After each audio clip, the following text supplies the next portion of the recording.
we talked about this, but the idea of fiscal crisis is the government cannot afford a lot of public expenditures. In the future, maybe 5, 10 years from now, pension will be a huge problem for governments. Okay? So these are all signs of rapid decline. All right, now having done this, what I'm going to do now is go over some theories as to why this is happening.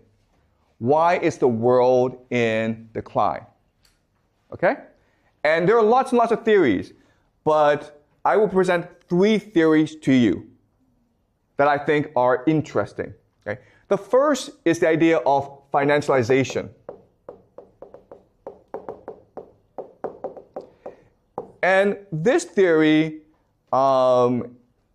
is proposed by an economist, a French economist named Thomas Piketty. Okay? And he wrote a book called Capital in the 21st century. It is a fantastic book. You don't have to read the book, but if you have a chance, you should definitely pick it up because it is a very easy but very illuminating read.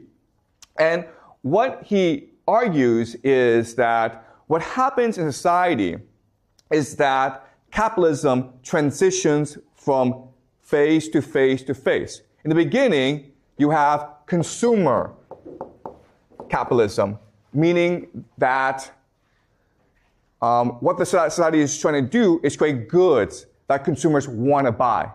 This is an era of rapid wealth generation. Then you move into financial capitalism, which is a period of investment.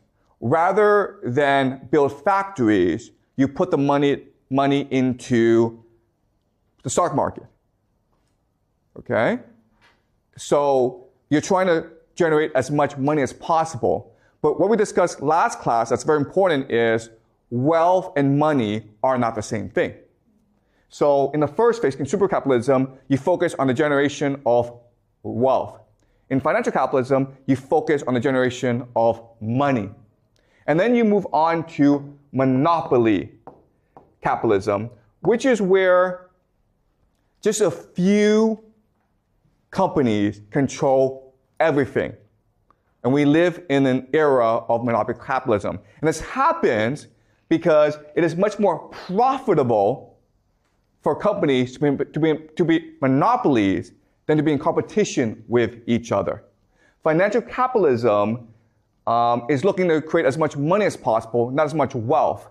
And so a few companies come to dominate, become monopolies. And that's the age we live in today. Okay? Now, why is this important? It's important because when we make this transition, people are no longer focused on working hard. They're only focused on speculating. All right? So let me give you an example. Let's just say I'm an entrepreneur and I want to make as much money as possible. Well, what I do is I build a factory. When I build a factory, I'm creating real wealth because a factory requires you to hire workers. It requires you to build technology. It requires you to build goods that people want to buy.